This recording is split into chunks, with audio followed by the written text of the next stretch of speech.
Katiba ya Kenya nasema kama iko maadini iko maadini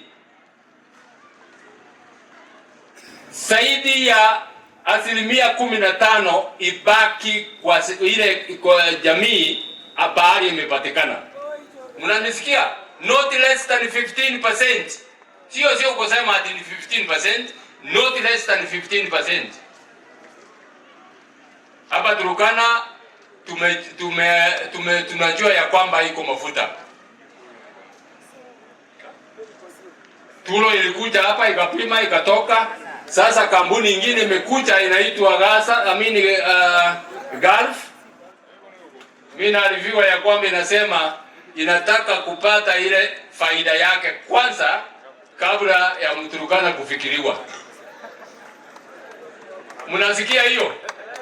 Hiyo ni kusema kwanza si amekuja hapa Turkana.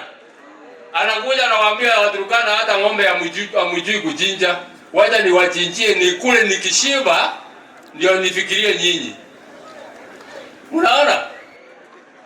Hiyo haiwezekani. Wakikuja hapa tutahakikisha ya kwamba wakija hapa hata kwanza watu ambao wanatakikana kufaidiwa ni wale ambao wenye nchi pahali mafuta inapatikana. Na sio Turkana peke yake. Iko tumeambiwa iko dhahabu, iko na mambo na madini nyingine sehemu zingine.